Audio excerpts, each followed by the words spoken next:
For generations, the worst among us have contrived to tear our social and political fabric apart to the benefit of the few over the many. Their intent and mission have been diabolically simple: divide and conquer. And they have been wildly successful. Hi, I'm Michael James Ott, veteran, retired engineer and businessman, and now ambassador and facilitator for the solution to this madness: Citizen Statesmanship. The vast majority of people from all corners of the globe are just like you and me. Extraordinary, so-called ordinary people. Join us in our quest to recreate the political landscape, eliminating the tribal warfare and hostilities incited for centuries by the label and blame mantra of our traditional leaders. Now is the time to end the atrocities of god-awful leadership, launching a final and lasting divorce from tyranny. All driven by everyday citizens, driven by you and me. It's the Pro and Con Show, brought to you today and every day by Citizen Statesmanship, the cure for what ails us.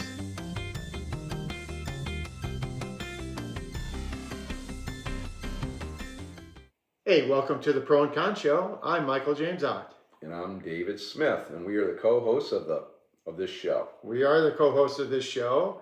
David, our programs are for the entire EOP, the extraordinary, ordinary people from all over the globe, everywhere on the planet, all 8 billion strong.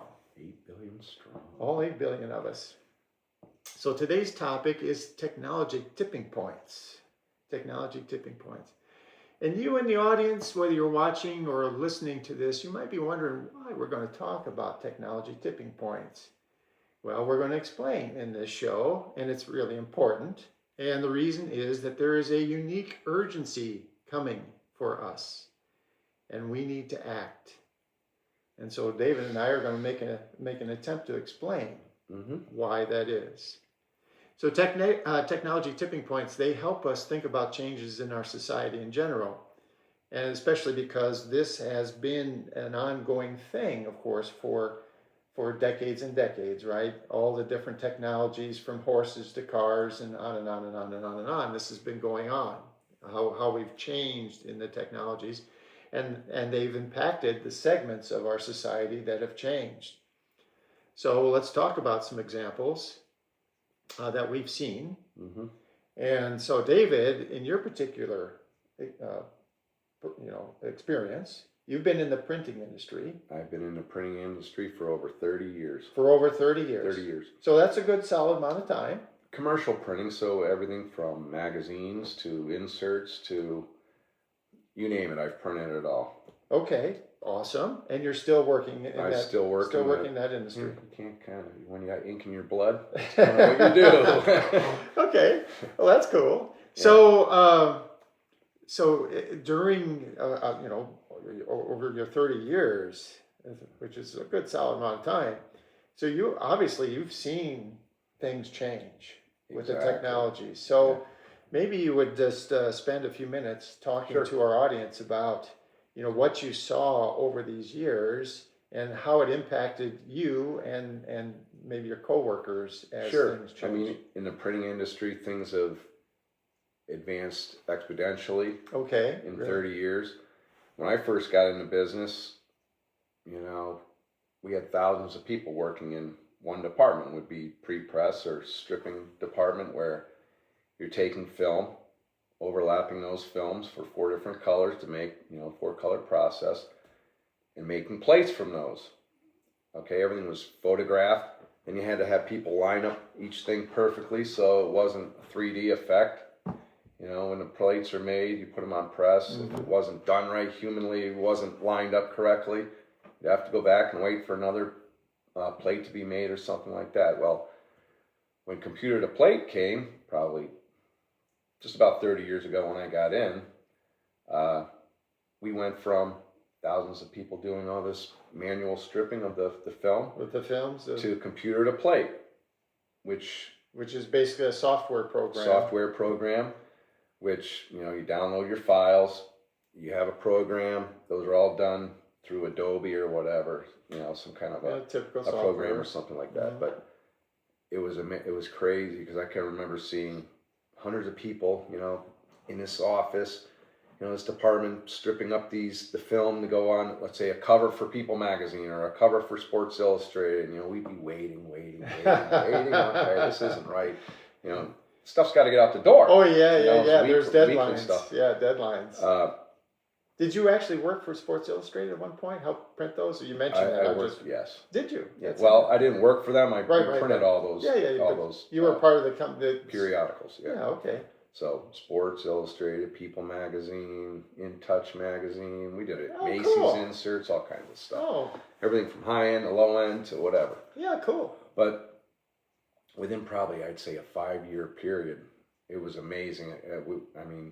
We went from having one press because there's no sense in having all these presses that can't keep up because the pre-press can't keep up. Well, when computer to plate came, you could have one plate made in a minute.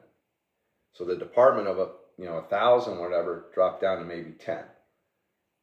It was just ridiculous. So, you know, you try to move some of those people to different departments, but obviously you didn't need those people. So Right. so all that technology took away the manual labor, Yeah. the people you Took need away to the do these jobs. Yeah.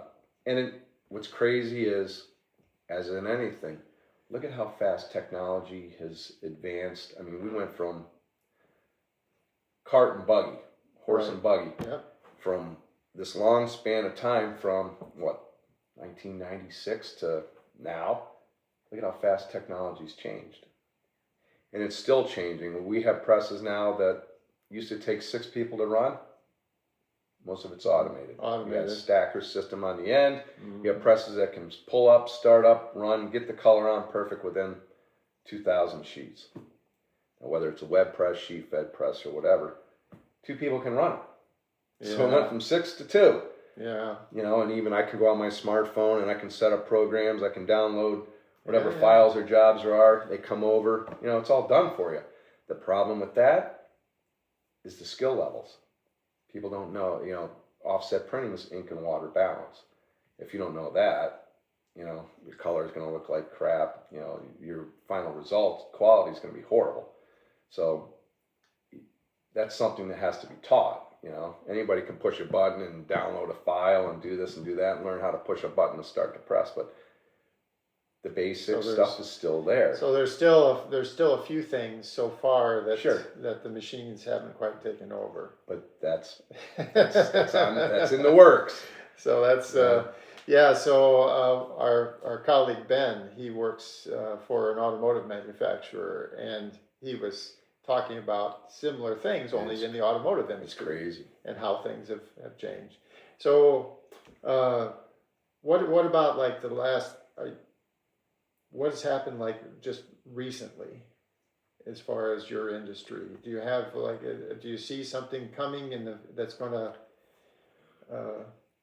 change things again? Well, as everybody knows, magazines are kind of a dying breed. Everything's gone to digital, which took away from, you know, the book in hand where everybody can read stuff. I mean, it's not totally gone, and actually probably some of the percentages have come up on readerships and stuff like that, but packaging's still huge. You know, you still need to get your package in the mail. Yeah. Or, you know, pharmaceutical packaging, you know, food packaging, things like that. So right now, a lot of the printing that you're doing, the products are packaging. Packaging, printing. correct. Okay. Mm-hmm. So, yeah, I mean, the technology is just crazy. Probably within the last 5-10 years, it's more about the people. You can't get the qualified people to run the machines or do it correctly, so you're hiring temps that, you know, don't know the positions. You got to train them. You got to do this, and the technology actually, if you have machines that, you know, that do it all, machinery that automates everything from the printing process to the end process, you know, you've got machines that'll stack stuff on a pallet. You got machines that'll take that from the pallet to the binding area where you stitch those magazines or stitch the finished product. So it's just amazing how much technology is taken over. I mean, what do you see as far as? Well, I was going to say that, so what you described seems to be kind of a common storyline for industry. So, for example, I was in the fiber optics industry, and my company's made fiber optic cable. Mm-hmm. And the same sort of thing happened in our factories. We had, at the peak of production, whatever, 20 or 30 years ago, we had like 3,000 people in this factory to make the cables. And there was all kinds of human stuff that had to happen while these cables were being made, and the machines had to all be set up and all this other stuff. And then, step by step, they figured out how to automate this and that and this and that and this and that and this and that. And so, I think they got to a place where they were producing about the same amount of cable with like 1/10 of the number of people. Exactly. And this is pretty typical. And but the thing about this, and one of the key things, we're going to say this more than once in this program, these changes have been relatively gradual. I mean, your 30-year history. So yes, you've had changes and people have lost their jobs, but it's been kind of gradual. Because from where you were 30 years ago to where you are today, there's been a lot of changes, and a lot of people have lost their jobs. Sure. And the other jobs that have remained have changed, but that's been gradual enough that we've been able to handle that. And the same thing, in the other industries. But I want to make this point absolutely, because there are narsoles. We talk about narsoles all the time in our shows, narcissistic, sociopathic a-holes. The narsoles will say, well, they'll try to point at immigrants and say it's the immigrants' fault that we don't have all the jobs that we had before. No, it's the automation. It's computers and automation. This has been going on. I mean, please, folks, be clear-eyed. I use this term all the time. It's true. If you think about where you've been working, if you've been working any amount of period of time, or you watch your parents or whatever, and how things have changed, this is, what's been going on. It's the technology, the robotics and the automation things that have step by step changed. I'm sure everybody out there has seen it too. I mean, everybody has seen it. If you've worked at any amount of time or paid any attention, it doesn't matter what job, whether it's a manufacturing job or any job. There's tons of banking. Yes. Do we really need brick and mortar banks? Yes. Well, that's honestly, that is true. It's like, it's ridiculous. I keep seeing banks coming up. It's like, why? I can count on one hand how many times I've actually gone to a bank in like 5 years. So that's like once a year. They're trying to maintain their customer service and with their people, but yeah. And even then, I wouldn't have gone if there was an online thing where I could just do it online, and I would have just done it online. So I guess one of the questions I have is it a bad thing, the technology? Well, and this is why it's called the pro and con show. That's why. That's why we're here to question. That's why we call this the pro and con show, Yep. because there are pros and cons to everything. And just to talk about that a little bit, I mean, my perception is, in a lot of ways, the jobs can be better for humans because they're less. I mean, some of the jobs people worked at, like if you're building skyscrapers and things, or even working on those presses 30 years ago, and handling the big bales of paper or whatever, and the inks and Yep. I mean, there's all kinds of exposures to chemicals or dangerous work. There has been improvements over the years, but Yes. still I see it every day. Yes, but it's like, oh my gosh. But the point is that the more people you have working with all those things, those huge machines, humans make mistakes. Mm-hmm. And I could go on a tangent and tell you stories, but humans make mistakes, and a human makes a mistake and gets their hand in one of those presses or something. I've seen it. And bad things are going to happen, right? And then what happens? You lose that employee to workman's comp, and then you got to replace that person. So it's a human error is causing some of the right. And of course, problems. there's of course the human, that's a bad thing for them, and you know, the company, the machine, I'm sure is out of commission for a while and all this other stuff, and so. And we're going to talk just a little bit more about some other technologies, and then we're going to get into the meat of, and so just a precursor here. So technologies have been changing, but they've been changing at a pace that we as humans have been able to adapt to. But the whole point behind this show is that pretty soon, very soon, in fact, happening now, technologies are going to be changing so fast that we aren't going to be able to adapt. That's the thing that we want to talk about. Yep. But so I want to give one more example before we start talking about that. And that is, and you talked about digital magazines and stuff. So I remember distinctly like it was yesterday, when I first was in a camera store and I looked in the case and there was a digital camera in the case. Big clunky thing. Sure. Can't remember who I still have one. I can't make it. I don't still have remember. one. Don't remember who made it even. But I remember like talking to the person in the store and touching this camera and looking at it and then discussing, and at the time there was like a card that went into it. SD card. Yes. No. This was one of the 3-inch. Floppy disk? Yeah, like a disc. Gosh. That's how. How old are you, Michael? Sure it wasn't like. No, you're talking about Gen 2 or Gen 3 cameras. Yeah, exactly. No, this was in the back in the day. It was like a 3-inch floppy thing that stuck in this thing. And the pictures they weren't high resolution or anything like that. But wow, you could point, take a picture, and it was saved instantly. And then it was your choice whether you printed it or not. Sure. And right away, I don't like that one. I'm going to take another one. Exactly, because you could see it. Yep. You could edit your stuff. You could look at it and say, yeah, that's a good one or not a good one.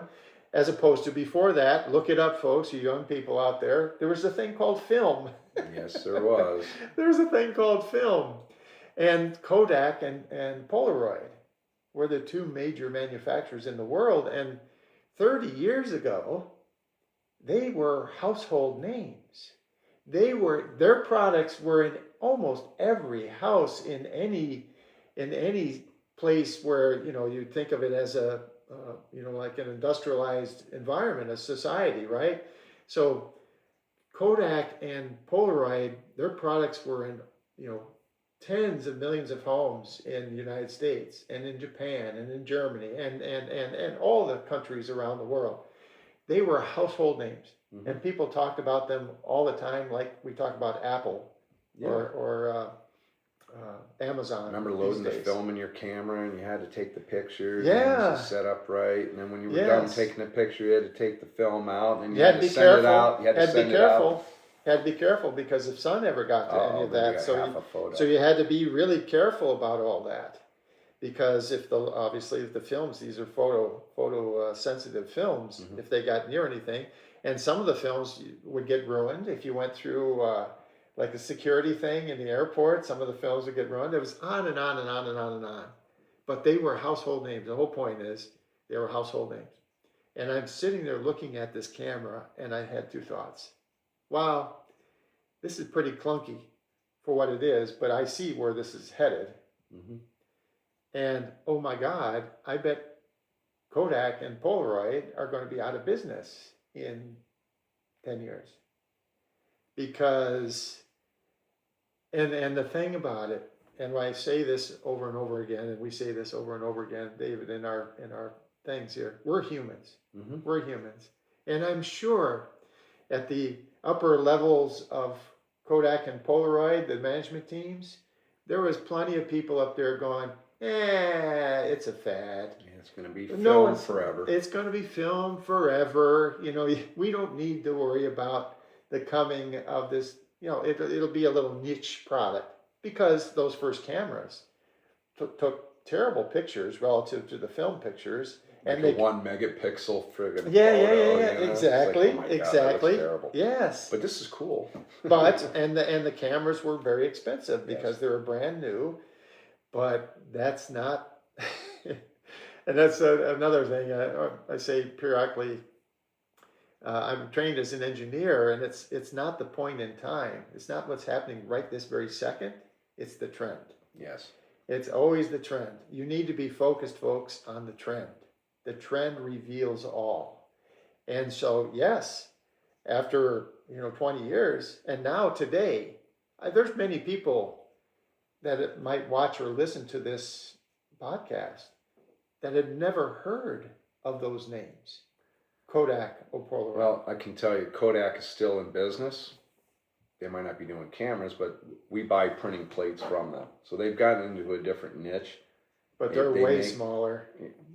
Well, they've kind of went commercialized, for all the printing industries. They build processors that process the plates and things like that. So they've got, but it's nothing like what the camera, Right. And if you could sell Kodak film, just think how much Kodak film was sold. Oh, well, that's what I'm saying. Processed at a Kodak place, Yes, that's what I'm saying is, and so they pivoted. That's Yeah. good. They pivoted some, but, and I haven't honestly looked. I haven't looked to see how big they are relative to what they were 30 years ago. I can tell you, I still I pulled my old digital camera out because I was like, maybe it'd be interesting to see how this camera works. It's a Pentax. Does anybody ever remember Pentax? Yeah, I remember. Is that Pentax. even out there? I have no idea. know either. So that's kind of an example of where they kind of blew it. They didn't jump on the boat, and Right.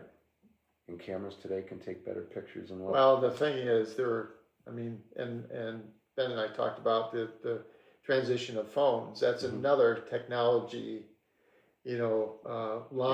lineage that has wildly changed. For good or bad, I don't know. For good and bad. Yeah, Again, exactly. pro and con. Pro and con. The pro and con. Everything that's always a double-edged sword. Mm-hmm. Everything we do is a double-edged sword. And we have to be aware that there's two edges. And so when we go for something and introduce something, we have to recognize that there's intended consequences and unintended consequences. For the phones, again, when I was very young, even for me, very young, there were still operators that sat in central offices, and you had kind of like a party line. You'd pick up the phone and maybe dial or maybe just talk and say, I need to talk to Doc Watson, right, or whatever. Watson. And then the operator was on the other end, and there were thousands, hundreds of thousands. Let me transfer you. Yes, I'll transfer you. And they had as you're turning the rotary phone. Now that was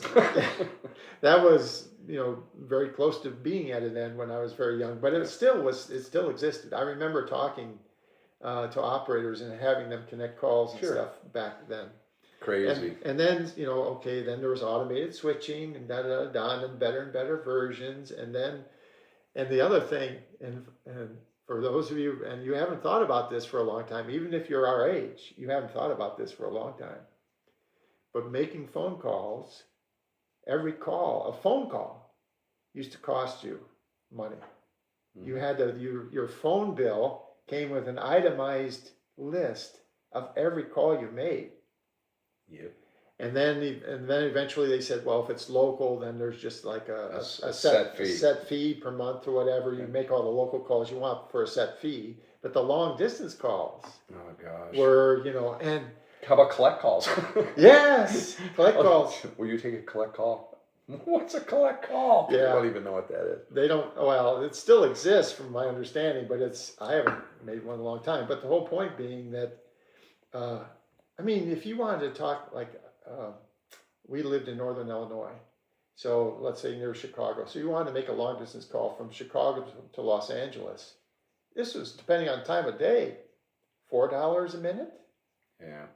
A minute, $2 a minute. So maybe the prices have gone down relatively. and so now, because of, and I was involved with fiber optics all these years, Now we can send video calls for free. Basically, if you have a phone, a smartphone, and you have the WhatsApp app or some other similar thing, hey, you can call people, and other than paying for the internet access, Yep. it's Or free. the program like Meets or something like that. Yep. Right, but many of the programs are free. Yep. And it's all part of the package of the phone.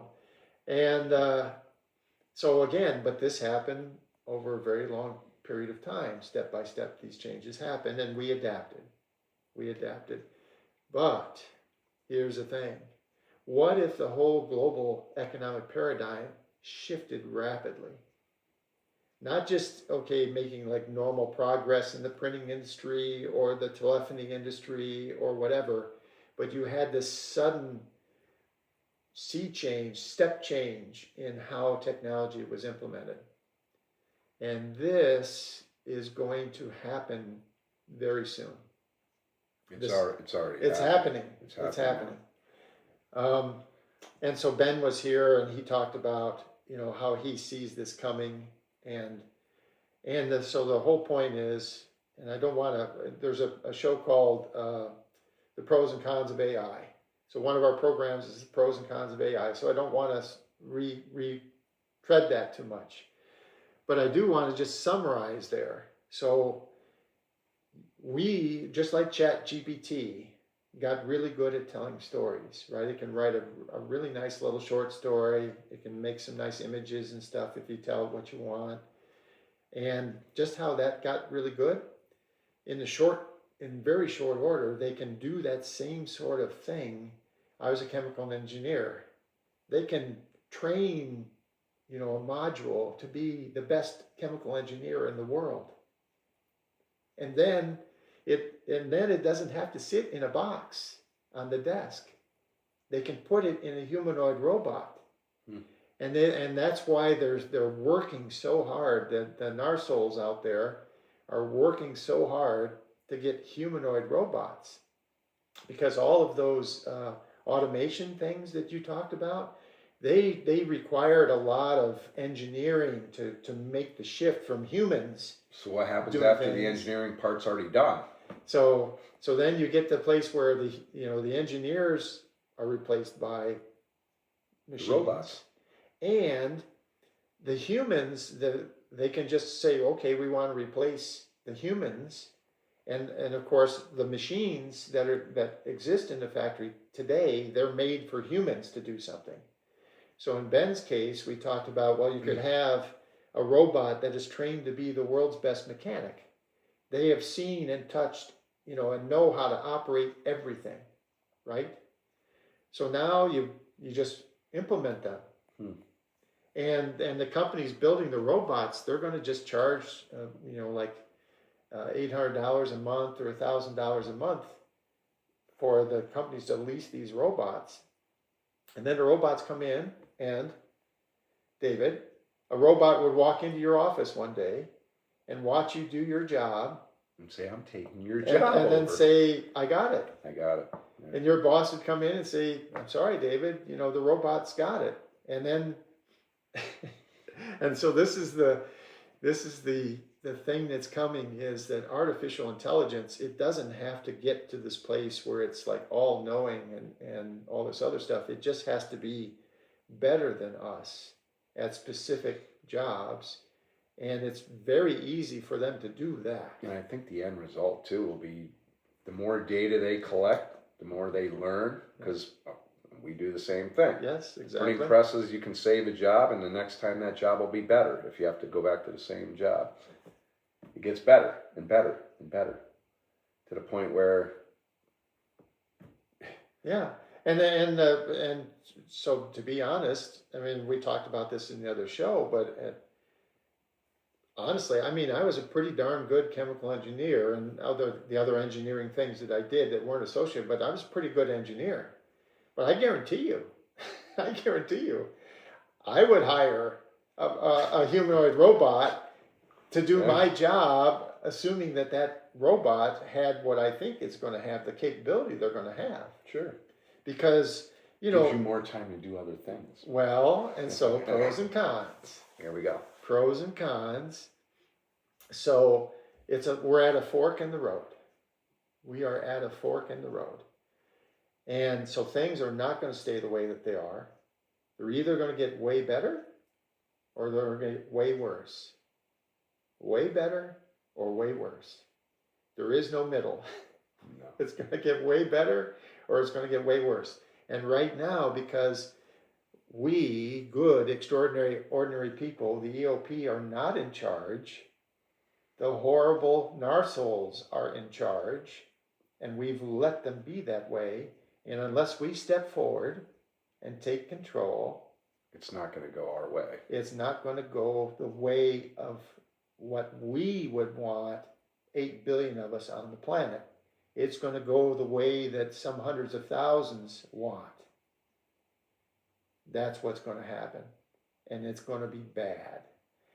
And honestly, the example that I use repeatedly is literally people, if you're watching or listening, we're all in the same massive bus together. We're headed toward a cliff. And the very worst people that you can possibly imagine have hold of the wheel of that bus. We swear, these are the very worst people that you can imagine. They have hold of the wheel. Yeah. And they don't care whether they go off the cliff. They're only concerned with whether they have hold of the wheel. And we have to take hold of the wheel. Yeah, we can't let the narsoles control the technology. It's got to change. So and so one of the things, and this whole thing, why we talk about tipping points. Okay, there's a big tipping point. It's I guess maybe it wouldn't even be called a tipping point. It's a tipping break or something. There's this coming thing, and it's coming rapidly. And it's not just me that's saying this. There are hundreds of some of the most intelligent people around the globe that all see this. They see whether this. Whether you like Elon Musk or not, what's he said? Well, he said it He's too. saying the same thing. Well, and I will argue in some future show that he is one of the narsoles that is trying to drive us off the cliff. But anyway, he sees it. There are hundreds and hundreds of people, and these are the people that, you see these little news blips about, well, this list of Nobel laureate people, this list of college university professors, this list of, blah, blah, blah, blah, blah.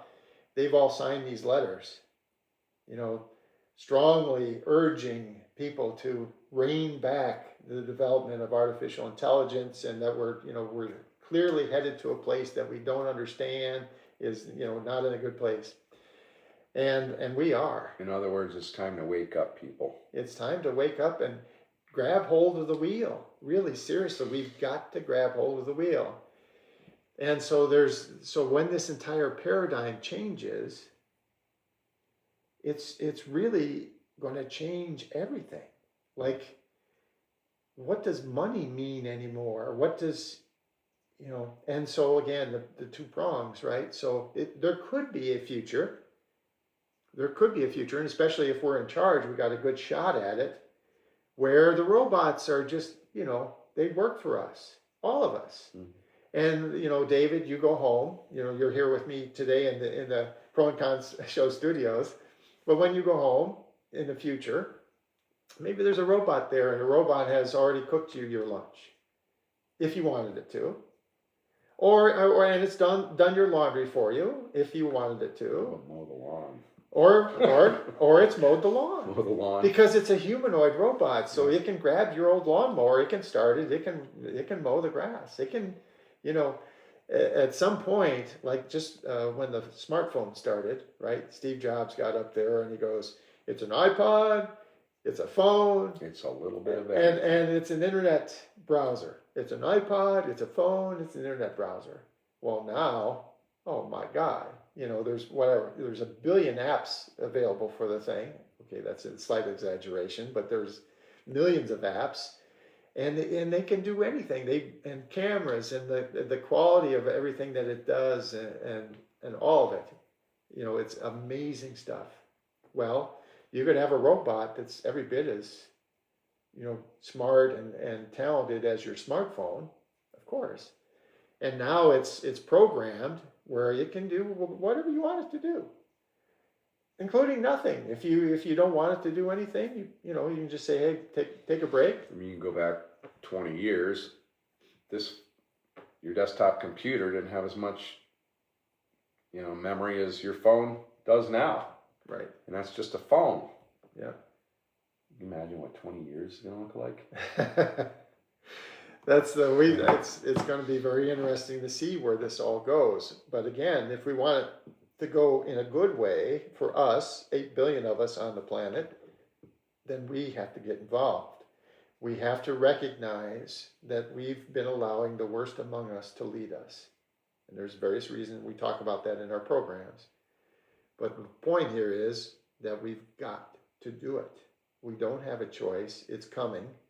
Well, we do have a choice because the other fork in the road is there. Off the cliff. We can just go ahead and go off the cliff. Yep. It's okay. I mean, we can go off the cliff and we'll crash. We'll crash and burn, and society will start all over, and then our souls will be in control of everything. And and it's going to be this horrific you and place. I will be peasants somewhere. Yeah, and so it's going to be so we talk again in the other programs about what these different scenarios might be, and so roughly half of those scenarios are positive for us, but they only happen if we're in charge. The other half, roughly, are pessimistic scenarios. So this is like, you imagine with your future, it's a horrible thing, but it's called Russian roulette. So you take a gun, right, a revolver, and you put one bullet in it, and then you spin the barrel or the cylinder, and then you point at your head and pull the trigger. Okay, well, it's a horrible thing. I'm not in any way suggesting anyone do that, but just imagine if instead of just 1 out of 6 cylinders are filled with bullets, that 3 of them, half of those, are filled with bullets. That doesn't sound like a good outcome. What's the percentage here? So it's 50, it's a coin flip. Yeah. And it literally, I mean, folks, honestly, I am only exaggerating ever so slightly that if we don't act, what is coming for us is like Russian roulette. And we're going to spin the wheel, and there's a 50% chance that we'll get it right. That we're going to get it right, and there's a 50% chance that we're going to get it wildly wrong. Wildly wrong. There is no middle ground. What's coming, there is not a middle ground. We're either going to make it better, or it's going to get way worse. There is no middle ground. So, on that note, so we've told you the pros and cons. Now you need to. Now you need to act. Okay, you need to act. This is why we do these shows, and we would like to make them more lighthearted in some ways. It would be better. I would love to be laughing and having fun and not talking about these things. No, this is pretty serious. But unfortunately, subject. Unfortunately, these subjects are serious, and so we're doing them in the best interests of all of you out there, because our friends, our family members, our everybody, right? Our neighbors, we're all part of this. We're all part of the 8 billion. I think one of the things too is reality's setting in. I mean, people realize that, hey, this is getting crazy. But they don't know how do we approach this, and how do we solve the issue or solve the problems that we have. So that's why freedom, equality, fairness. These are the 3 paradigms that we, they're the pillars upon which reside, and it has been forever. These are the 3 pillars upon which reside everything that's good and great about living in a democratic republic. And so this is what we want. We want freedom, equality, and fairness now and forever, in tandem and in concert. How do we get it? Citizen statesmanship. If we want to maintain freedom, equality, and fairness, and not only maintain it, seriously, people, we can get to a place, a future tomorrow, where we are free of hate, fear, and injustice. We can get there. But that's gonna. But that's on us. Count on you, because you are the extraordinary, ordinary people. Exactly. So, as we wind up the show, we'd like to point out that everyone that you see on our programs, we're volunteers, we're facilitators for a better tomorrow. And that future, hopefully, will feature citizen statesmanship in statesmen, I should say, in elected offices in our government. And they are going to be proudly leading us to better tomorrows free of hate, fear, and injustice. Our next show is going to rock your world. It's called You Matter Now More Than Ever.